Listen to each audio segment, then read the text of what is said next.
할렐루야. 오늘의 말씀을 통해서 하나님의 은혜와 사랑을 깨닫는 복된 시간 되기를 간절히 바랍니다.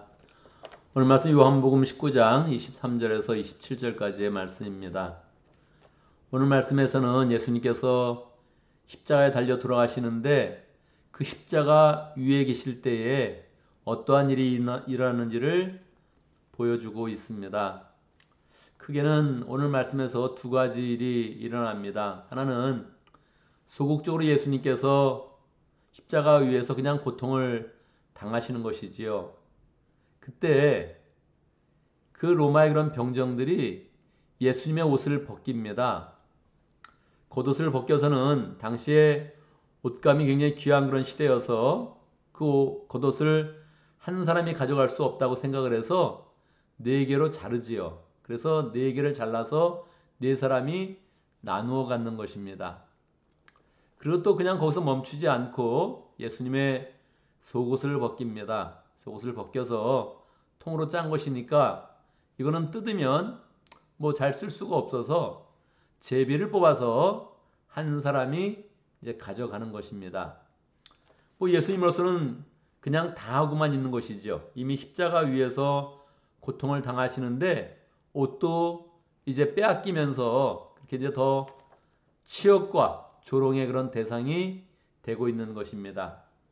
그런데 성경에서는 이 모든 그런 그 내용들을 예수님이 그냥 약한 모습으로 당하고만 있다 이렇게 표현하지 않고 예수님께서 하나님의 그런 그 말씀을 성취하였다 이렇게 표현하고 있습니다.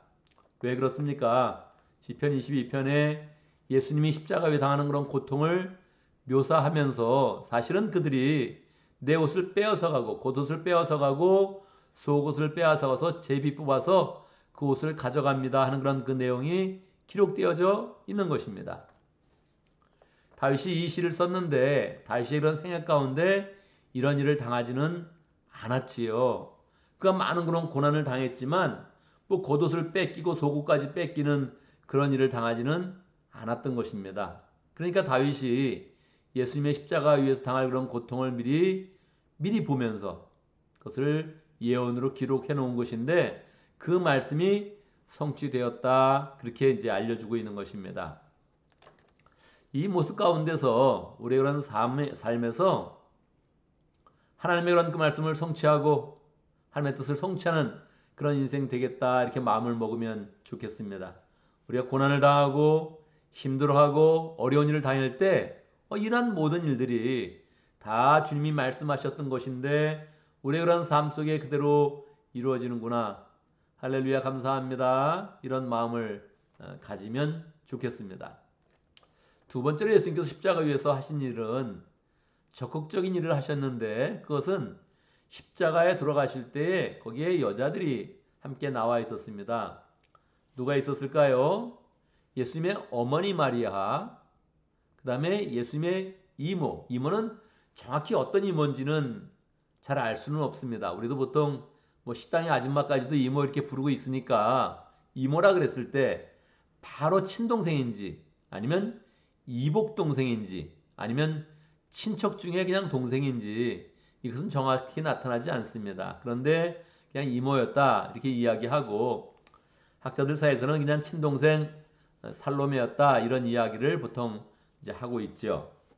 다른 사람이 더 있었는데 글로바의 아내 마리아라는 그런 사람이 있었다 이렇게 이야기하고 또 한 사람 막달라 마리아, 그러니까 막달라 출신의 마리아 이런 사람이 이제 있었다 이렇게 이야기합니다. 그러니까 이모를 빼면 그 네 사람이 있었는데 그 중에 세 사람이다 이름이 마리아였던 것이지요.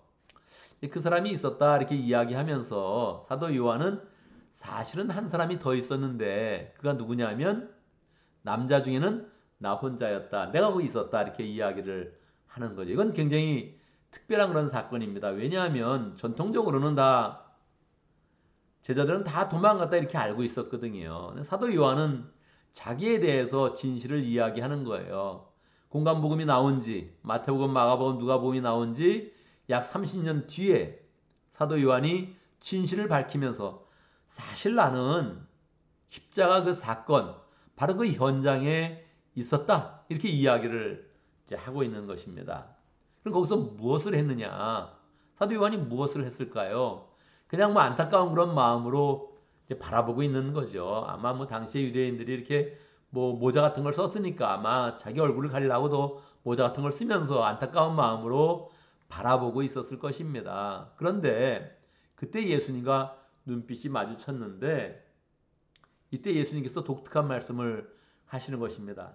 예수님은 뭐 십자가 위에 계시니까 이 고통 중에 어떠한 대화를 할 수 있는 그런 상황은 아닙니다. 그냥 비명 속에 그냥 뭐 고통 속에 신음하는 것이지 그냥 뭐 어떤 대화를 할 수 있는 그런 상황은 아닌 거예요. 그런데도 불구하고 예수님이 아주 적극적인 그런 그 마음으로 대화를 이어가는 것입니다.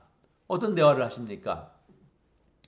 마리아에 대해서는 어머니 마리아에 대해서는 사도 요한을 가리키면서 아들입니다 이렇게 이야기를 해주는 거예요. 아들로 이제 삼으세요 이렇게 이야기를 하는 겁니다.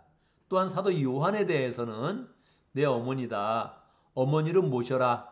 내가 그동안 어머니를 모시지 못했는데 나 대신 어머니를 모셔다오 이렇게 이야기를 하고 있는 것입니다. 그래서 거기서 실제로 뭐 양자 삼는 것처럼 양 어머니 삼는 것처럼 그 관계가 이어집니다. 27절 마지막 절에 보면 그때부터 그 제자가 자기죠. 그때부터 사도 요한은 어머니를 자기 집으로 모셨다. 그래서 전세에 의하면 실제로 사도 요한이 끝까지 막 그 어머니 마리아를 모셨다는 거예요. 어머니 마리아 나중에 에베소로 옮기게 되는데 사도 요한과 함께 에베소로 옮겨서 거기서 이제 임종을 맞이하고 뭐 카톨릭에서는 마리아가 에베소에서 승천했다 그런 이제 전설도 있는데 사실은 아니고요. 에베소에서 끝까지 사도 요한이 그 어머니 마리아를 이제 모시게 되지요. 굉장히 적극적인 그런 그 모습입니다. 이건 뭐 이 죽어가는 그런 상황에서 가장 고통스러운 방법으로 죽어가는 그런 상황에서 어머니를 챙기는 거 너무너무 어렵죠. 그런데 이거는 굉장히 예수님께서 적극적인 그런 마음을 가셨는데 하나님의 아들로서는 조금 인간적인 그런 모습인 거예요. 우리가 보통 인간적인 그 모습이다 이렇게 이야기했을 때 두 가지 뜻이 있지요. 인간적인 너무나 연약하고 이기적인 그런 모습도 우리가 인간적이다 그렇게 이야기하고 어떨 때는 그냥 정이 많고 이 감정이 잘 전달되어지고 그리고 사람을 함께 세워가는 그런 모습도 또 인간적이다 그렇게 이야기하죠. 감동을 주는 그런 스토리 인간적이라 그러죠. 여기서는 예수님이 정말로 우리의 마음을 터치하면서 그 죽어가는 그런 상황 가운데서도 어머니를 모시지 못한 그 안타까움을 사도 요한에게 표현하면서 사도 요한과 요한의 그 어머니의 그런 그 관계를 이어주면서 새로운 그런 관계로 그렇게 만들어졌구나. 그 고통 속에 그냥 아무도 돌아보기는커녕 자기 자신도 그 고통 속에 어찌할 바 할 수 없는 그러한 상황 가운데서도 이렇게 인간적으로 어머니와 사도 요한의 그런 관계를 이어서 아름다운 그런 관계를 만들어 주셨구나 하는 것을 보게 되는 것입니다. 오늘 말씀에서 우리는 또 적극적인 그런 면으로 우리가 더 인간적이 되면 좋겠다 그런 마음을 갖습니다. 사람이 살아보면 뭐 그냥 살 때는 열심히 자기 일 챙기면서 또 자기 이익을 추구하면서 열정으로 이렇게 살아가는 건데 그렇게 살다 보면 이제 결산을 할 때 늘 아쉬움이 이제 있게 되는 거죠. 자기 인생을 결산할 때 10년 또는 20년 이렇게 결산할 때 보면 내 인생이 참 뭐했나 남기는 게 없다 이런 이제 마음을 갖게 되잖아요. 그러니까 결산을 했는데 인간적인 정이 많이 남고 또 다른 사람과의 관계가 풍성하고 그냥 풍성할 뿐만 아니라 좋은 관계들을 많이 만든 사람이 된다면 굉장히 인생을 결산할 때 우리의 마음 가운데 만족과 또 감사와 행복이 있을 것입니다. 그래서 적극적으로 우리가 좀 더 인간적으로 정을 좀 잘 나누는 그런 사람이 되겠다. 내일도 열심히 하고 가정도 잘 돌보고 직장도 열심히 직장생활도 열심히 살아야겠지만 그 가운데서도 계속 인간적인 그런 관계들을 잘 세워가면 좋겠다. 이렇게 마음을 먹으면 좋겠습니다. 말씀 전체로서는 굉장히 긴박한 그런 순간입니다. 십자가 위에 있는 그런 예수님, 우리 상상할 수 있습니까?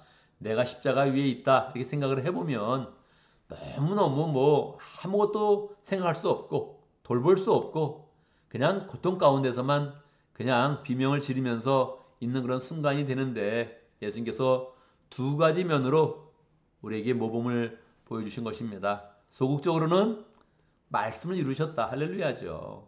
그냥 고통을 당하고만 있는 것인데 말씀을 이루셨다. 할렐루야죠. 우리도 이런 인생 되면 좋겠습니다. 적극적으로는 인간적이었다. 우리 그런 삶 가운데 적극적으로 사람과 좋은 관계 맺고 정을 잘 나누고 마음을 나누어서 우리의 인생을 결산할 때는 정이 남고 마음이 남고 좋은 관계가 남는 그런 복된 인생 되면 좋겠습니다. 오늘도 말씀 가운데 기도 제목을 붙잡습니다. 우리 인생 가운데 말씀을 잘 이루고 사람과의 그런 관계는 늘 정으로 풍성히 남는 복된 그런 삶을 잘 살아갈 수 있도록 그렇게 함께 기도합니다. 오늘 목장을 위해서 기도하는데 오학 목장을 위해서 기도하겠습니다. 제신의 목자님 한국에 가게 됐지요.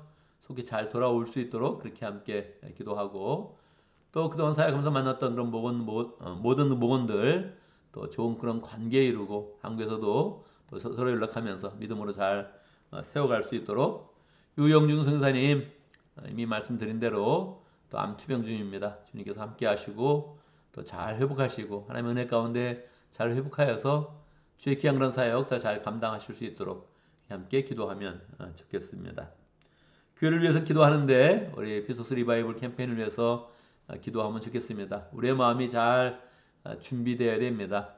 리바이벌이 뭡니까? 부흥하는 것이니까 우리 인생 부흥하고 그 부흥하는 그런 열정 가운데서 다른 사람을 잘 인도하고 전도할 수 있는 힘을 가질 수 있도록 우리가 이 기간에 각자 여러 사람들이 전도하는 그런 사람들이 많아질 수 있도록 전도해서 잘 목장으로 데려오고 교회로 데려오는 그런 사람들이 좀 많아질 수 있도록 이렇게 함께 미리 기도로 준비하면 좋겠습니다. 또 전도의 주인공 또 우리 각자가 잘 될 수 있도록 이렇게 함께 기도하면 좋겠습니다. 제가 먼저 기도하도록 하겠습니다. 함께 기도하고 또 같이 기도하겠습니다. 제가 먼저 기도합니다. 하나님 아버지 감사합니다. 우리 주님의 그런 그 모습 속에서 우리의 그런 삶이 늘 말씀을 이루고 적극적으로 말씀을 성취하고 또 다른 사람과 좋은 관계를 맺는 그런 귀한 그런 관계를 소망합니다. 우리 그런 삶 가운데 하나님의 뜻을 이루고 사명을 이루고 하나님의 그런 말씀을 이루는 복된 삶이 될 수 있도록 인도해 주시고 또 우리 그런 삶 속에서 만나는 사람마다 관계 맺는 사람마다 늘 풍성하고 사랑을 나누고 정을 나누고 마음을 나누는 복된 그런 관계를 잘 살아갈 수 있도록 역사하여 주옵소서. 하나님 아버지 우리에게 목장을 허락하신 것 감사합니다. 목장 가운데 하나님의 은혜와 능력을 풍성히 경험하고 펼치는 복된 삶을 잘 살아갈 수 있도록 인도하여 주옵소서. 오학 목장의 최신의 목자님 또 한국에 가게 되었는데 하나님 그 모든 그런 삶을 지켜주시고 한국에서의 그런 생활들을 풍성하게 인도하여 주시고 또 마음 가운데 미국으로 또 빨리 돌아올 수 있는 그런 그 마음을 소망하고 있습니다. 주님께서 함께 하시고 길을 열어주시고 그 모든 과정 가운데 하나님의 은혜를 경험하고 하나님의 능력을 경험하는 일 될 수 있도록 역사해 주시옵소서. 사역 가운데 만난 모든 목원들 신앙을 또 잘 가질 수 있도록 인도해 주시고 한국에서 이런 모든 그런 삶이 또 서로 관계가 풍성해지는 복된 삶 될 수 있도록 인도해 주옵소서. 유영중 선교사님 하나님 고통 중에 있습니다. 암투병 중에 있는데 주님께서 상처를 만져주시고 몸을 아프게 하는 그런 모든 암들 다 제거해 주시고 속히 나을 수 있도록 주님께서 인도하여 주시고 치료의 모든 과정 속에 하나님의 능력을 경험할 수 있도록 역사하여 주옵소서. 하나님 아버지 우리가 부흥을 소망합니다. 리바이벌 캠페인 시작하려고 하는데 우리의 마음이 잘 준비되게 하시고 뜨거워지게 하시고 우리 그런 삶 가운데 하나님을 향한 열정과 사랑이 풍성히 나타나게 하시고 그 열정 가운데 우리의 삶은 부흥되게 하여 주시고 잘 되게 하여 주시고 하나님 그 은혜 가운데서 다른 사람들을 잘 인도할 수 있도록 축복하여 주옵소서. 우리가 만나는 모든 사람들에게 선한 영향력을 끼칠 수 있도록 인도해 주시고 적극적으로 목장과 교회로 잘 인도할 수 있도록 축복하여 주옵소서. 하나님 아버지 오늘도 함께 기도하고 말씀을 듣고 우리 그런 삶을 시작합니다. 오늘 하루가 복된 하루 될 수 있도록 역사해 주시고 오늘 해야 되는 그런 모든 일들 잘 감당하면서 하나님께 영광 돌릴 수 있도록 역사하시고 많은 사람들에게 칭찬받을 수 있도록 역사하시고 우리의 마음 가운데 하나님의 평강이 넘치도록 인도하여 주옵소서. 마음 가운데 허탄한 생각들을 품지 않게 하시고 필요 없는 일들을 하지 않게 하시고 필요 없는 일들을 신경 쓰지 않도록 역사해 주시고 우리의 마음이 늘 순전하게 하나님을 향할 수 있도록 역사하여 주옵소서. 예수님의 이름으로 기도드리옵나이다. 아멘.